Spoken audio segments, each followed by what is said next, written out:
Hurry up with the coffee, she demanded, her voice full of urgency.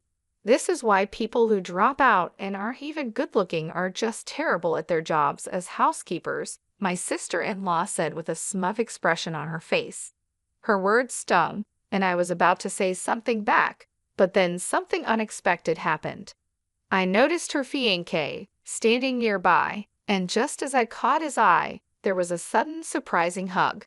It was so out of the blue that I didn't quite understand what was going on.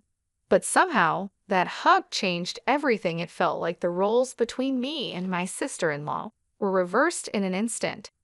Let me introduce myself. My name is Lauren, and I'm 37 years old. One of my favorite things to do is fall asleep while watching videos of my child's dance recital. My child is the best, an absolute angel. The way they move their tiny limbs and their adorable little butt during the dance is just the cutest thing ever. Spoiling my child is something I love doing because, to a parent, their child always seems more special than any other. And now that I'm thinking about it, maybe that's how my sister-in-law, Lily, was brought up too. Let's go back a few years to when I had just become a newlywed. When Jack, my husband, proposed, he mentioned that he wanted us to live with his parents after we got married. I was nervous at the thought, but I agreed. Moving in with my in-laws, Frank and Olivia, in their duplex, was a decision that many say doesn't work out well. But to my surprise, Frank and Olivia were incredibly kind, which put me at ease. Feeling reassured, I was happy to go ahead with the wedding plans. But things didn't stay smooth for long. At first, everything seemed fine with my in-laws, but things started to get strained with Lily. It began when I visited Jack's family home to discuss wedding details and registration. A relative of Jack's who was visiting at the time made a comment, saying, "Jack, you've got yourself a pretty bride." I felt flattered, but at that moment, I noticed Lily glaring at me with cold eyes. Frank, Jack's father, responded cheerfully, "Jack's lucky to have such a beauty." But when I glanced over at Lily again, I thought I saw her glaring at Frank too. At first, I thought I was just imagining things, so I brushed it off and soon forgot about it since we didn't see each other for a while. However, on the day of the wedding, something strange happened. Lily showed up wearing a white dress. She's in her late 30s, so she's definitely not an uninformed student who doesn't know the basic rules of wedding etiquette. She deliberately chose a color that clashed with my wedding dress. Naturally, my in-laws and Jack were shocked and asked, "What were you thinking?" But she simply replied, "This was all I had." According to my in-laws, Lily had left the house wearing a different colored dress and must have changed into the white dress on her way to the wedding, doing so sneakily. Changing clothes in secret like that can only be seen as a malicious act. To make matters worse, she even made a snide comment about my wedding dress, saying, "When Lauren wears it, it doesn't really look like a wedding dress, more like a cheap $250,000 dress. I guess it depends on who's wearing the fancy clothes." Then she just walked away. I couldn't understand why she would do something so hurtful. The next day, after the wedding ceremony, Lily's attitude changed dramatically. While I was doing my chores, she suddenly interrupted me, saying, "Hey, don't wash my laundry with yours." I had taken over the housework for Olivia, my mother-in-law, and was just trying to help out. But Lily didn't like that I had washed her laundry together with mine. She said, "Washing my clothes with a plain Jane's clothes might make me plain too. Disgusting. Wash them again." And then she threw her laundry at me before leaving the room. You might think I should have said something back, but I was so shocked that I couldn't find the words. Adults don't talk like that, right? Separating laundry because plainness might spread. It's the kind of thing you'd expect from a teenage girl who's just learning to be independent, not from a grown woman. To avoid any further hassle, I pretended to re-wash the clothes, but just put them back in her closet. Olivia even said it was fine and apologized for Lily's behavior. But from that day on, Lily was relentless. It's true that I dropped out of school when I was younger to chase a dream, so my highest level of education is incomplete. But it's never been an issue for me, and I'm not ashamed of it. Being belittled for my education felt trivial to me. Lily, on the other hand, graduated from a national college near her home. It's not a prestigious university, but she acts like she's more elite than me because of it. She even started saying, "I'm an elite, unlike you." But Lily wasn't always like this. I couldn't figure out what had made her so upset, but a few months after the wedding, we had a gathering with relatives. Although everyone had already met at the wedding, this get-together was more relaxed, giving them a chance to chat with me and Jack.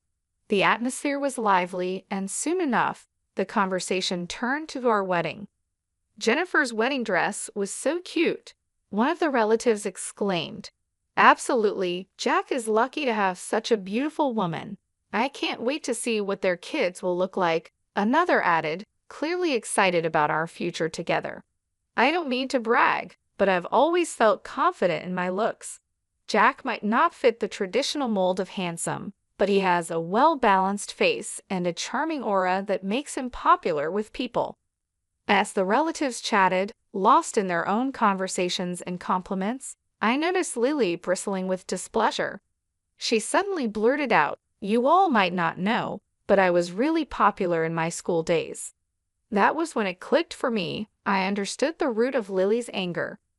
Despite the stunned expressions of everyone around, Lily started bragging about how she was constantly admired in school, how men would swarm around her whenever she walked down the street. Honestly, it sounded far-fetched, especially when looking at Lily. To be frank, Lily isn't what you'd call traditionally beautiful. She has small eyes and a large, round nose, making it hard to believe the stories she was telling. Everyone listened with skeptical looks on their faces and soon lost interest, quickly changing the subject. I continued to listen out of pity, but it was hard to stay engaged when you could tell it was all made up. Later, when I went to the kitchen to get some drinks, Lily followed me and suddenly yanked my hair from behind. "What? You think you're better than me?" she hissed. I was taken aback and confused. "What are you talking about?" I asked. "I know you were just humoring me when I said I was popular." "I can tell," she snapped. I was momentarily at a loss for words. I mean, she had started claiming to have had 7 boyfriends at one point. It was obviously a lie.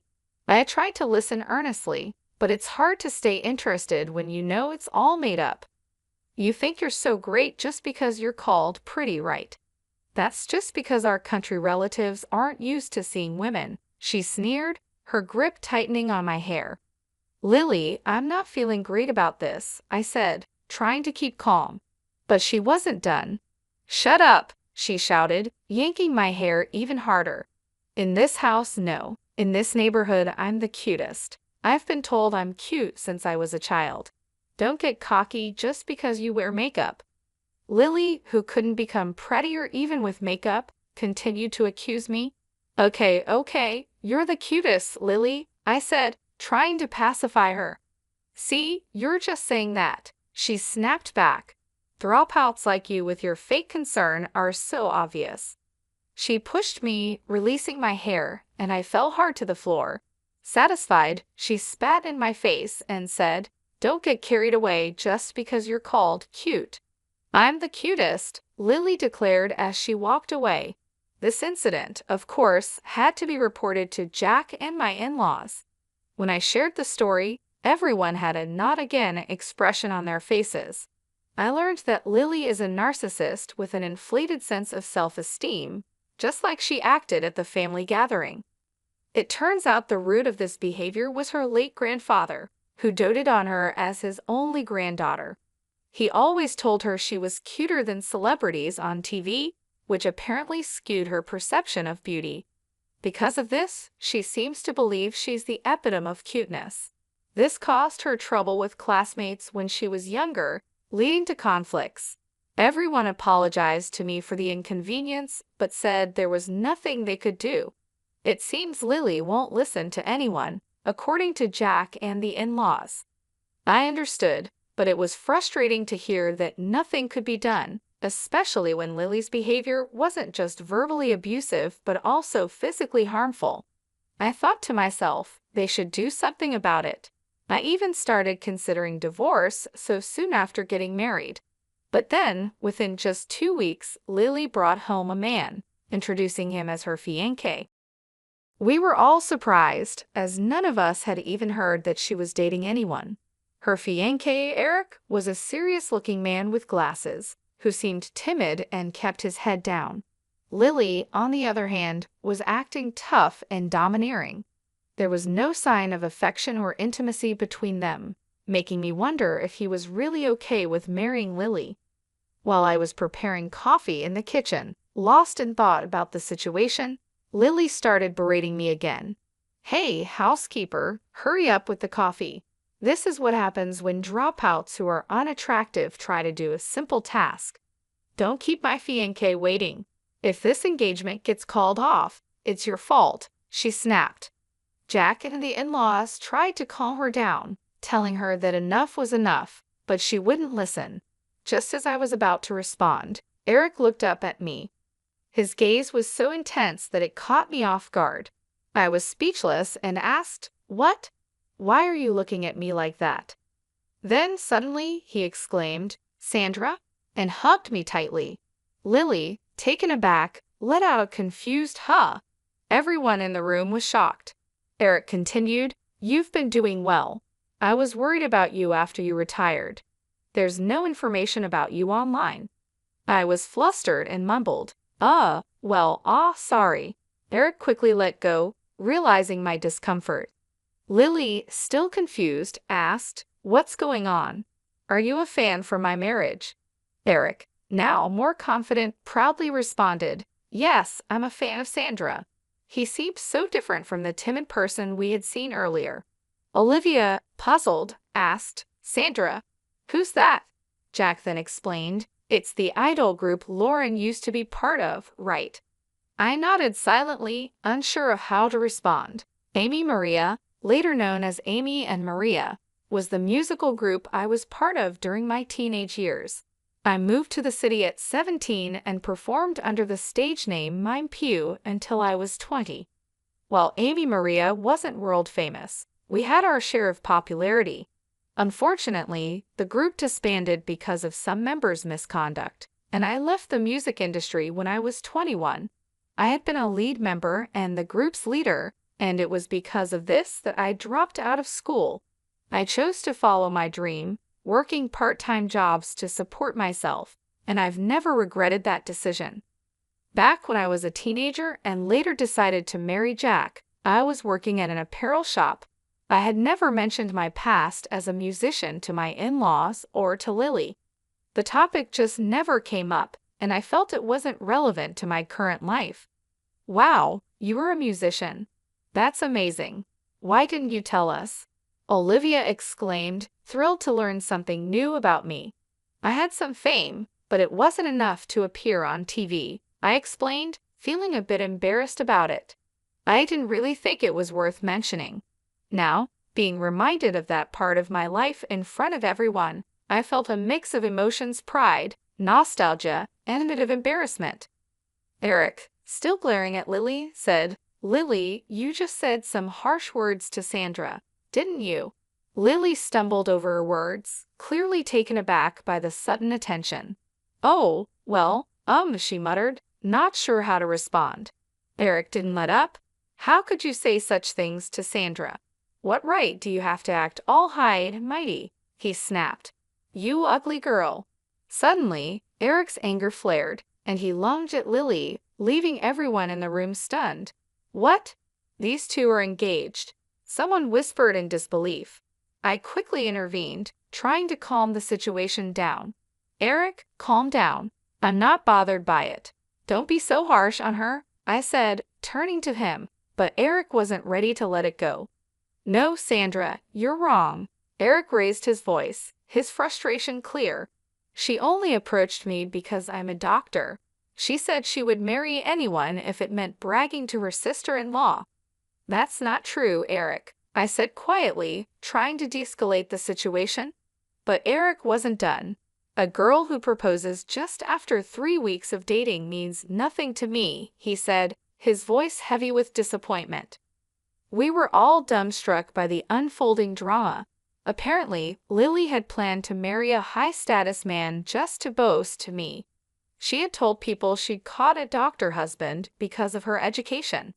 Before our wedding, Lily had scored her contacts, attending any dinner party and approaching any man with good prospects. Of course, it wasn't easy to find such a perfect match. Initially, she had casually confessed to handsome men or those in high corporate positions, but she faced nothing but failure. A few weeks later, Lily met Eric, a doctor. Not wanting to lose the chance of being with someone who earned a good income, Lily set her sights on Eric. Eric, inexperienced in love, thought to himself, "No one has ever pursued me so passionately." But a week later, he overheard Lily on the phone and realized the harsh truth: she didn't love him. She was just after the status of marrying a doctor.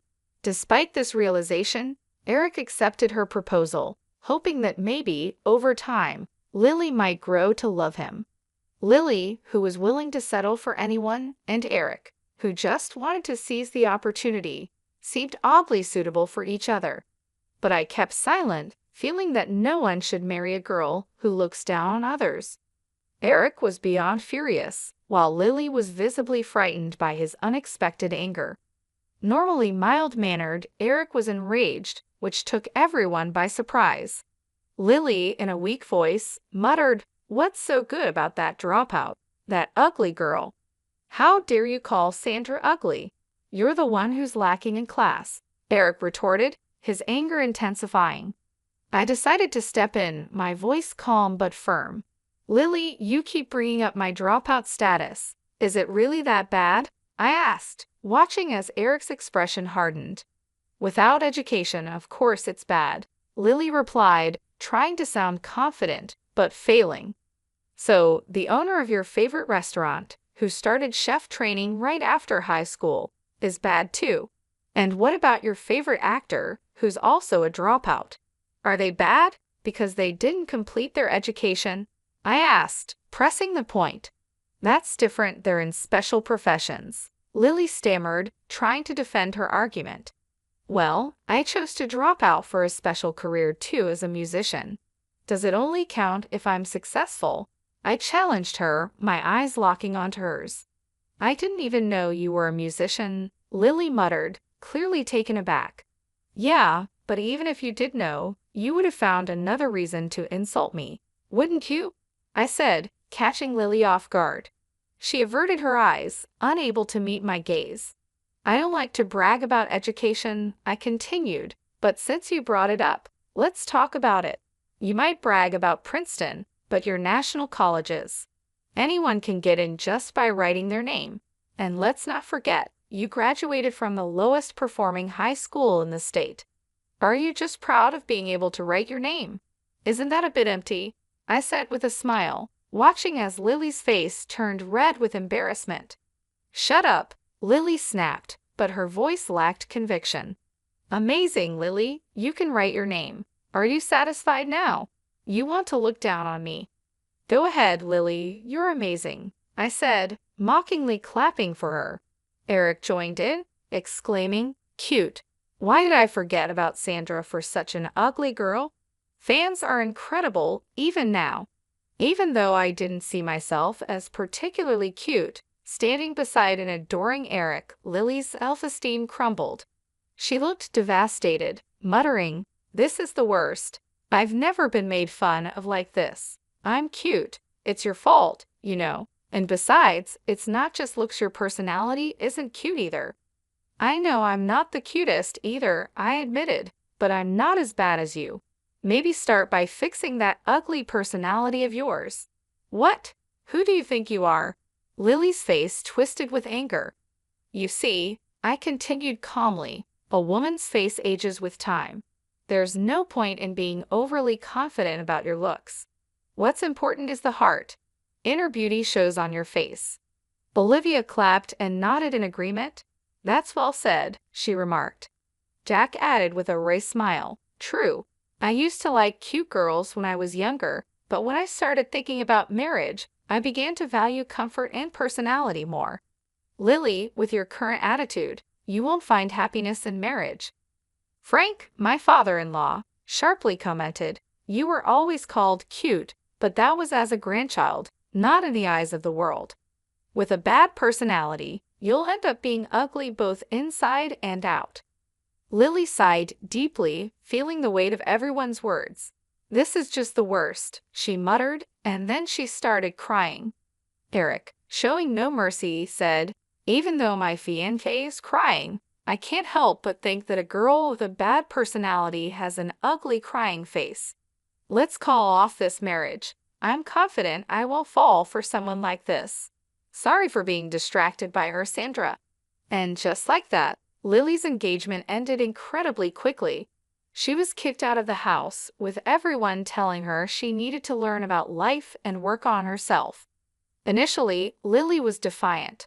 I have friends, she said. I won't let being kicked out bother me. But within 5 days, she returned home, defeated. I fought with my friend and got kicked out. Can I come back? She asked, her voice full of desperation. It seemed even her friend had seen through Lily's flaws after spending so much time together. No one was willing to take her in, and of course, my in-laws and Jack didn't accept her back either. They regretted pampering Lily too much over the years and apologized to me for not taking action sooner. We heard what was happening, but we didn't act. We're sorry, they said. I understand, I replied. It's hard for parents to kick out their child, but she's 21 now. She's an adult and needs to take responsibility for her actions. Jack then confessed that he had secretly planned to provide Lily with a separate house to live in, away from me. But before he could put his plan into action, Lily was already kicked out. He apologized to me, saying, I'm sorry for making you endure that. A husband should protect his wife better, or else I'll deserve to be divorced. I smiled and joked back, well, I guess you're safe this time. Afterward, Lily moved into her own place, but life wasn't easy for her. She was robbed, asked for money by men she met on a dating app, sprained her ankle falling off her bike, and even found all her oranges rotten in her fridge. It seemed like her past misdeeds were catching up with her. Well, good luck to her, not that I'm really thinking about it much. I'm busy these days raising our little girl. She's growing up so fast it feels like just yesterday she was crawling, and now she's started walking around on her own. Recently, she even told me with a big smile on her face, Mommy, I have a boyfriend. It's a boy from her kindergarten class. They started dating after playing house together and even made a little promise to get married one day. It's so cute and innocent. When Jack heard about it, he jokingly cried while sipping his drink, saying, Don't leave Dad and get married. Of course, we both know that their relationship is just like playing house, a part of childhood fun. But it's also a reminder of how quickly kids grow up. Someday, our little girl will find someone she truly wants to marry, and when that time comes, we'll be ready to support her. Until then, Jack and I are focused on raising her to be the best person she can be. She's our pride and joy, and we want to help her become an even more wonderful young lady as she grows. But right now, the road to becoming a lady is still long, filled with learning moments and playful adventures. Speaking of which, she just made a big mess in the living room, so it's time for a little lecture and a cleanup. Every day brings new challenges and joys, and I'm excited to see the person she'll become.